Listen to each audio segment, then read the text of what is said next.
लाहौर किसी की मिल्कियत और जागीर नहीं। इलेक्शन कमीशन किसी पार्टी में तफरीक ना करे। शहरी रहमान ने लाहौर में पीपल्स पार्टी के दफ्तर पर होने वाले हमलों का नोटिस लेने का मुतालबा दोहरा दिया। उन्होंने कहा कि धोस धमकी के साथ इलेक्शन नहीं होते।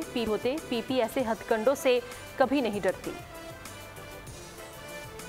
बार की जा रही है, खासतौर में यहाँ जो मैं देख रही हूँ माहौल, वो बड़ा अजीब और गरीब है और इतना इनसिक्योर किसी को होना नहीं चाहिए कि आप मार धाड़ में तक उतर आए और ये इस तरह के इल्ज़ामात लगाना कि जी आप जो भी है आप सबूत ले आए। लोगों का वलवला इतना है, लोगों को इस वक्त ऑप्शन मिला है। वैसे भी ये वायलेंस का वक्त नहीं है ये, और इलेक्शन जो होता है पाकिस्तान का, ये बहुत अहम इस वक्त हालात और नाजुक हालात से हम किनारे हैं। भाई आप होश के नाखून पकड़ें, आप वोट अपने मैसेज पर वोटिंग करवाएं, आप अपने पैगाम पर थोड़ा हौसला रखें ना, एतमाद करें।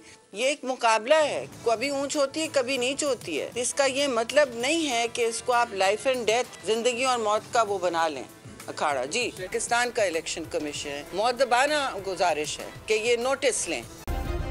सब्सक्राइब करें और बेल दबाएं ताकि कोई खबर रह न जाए।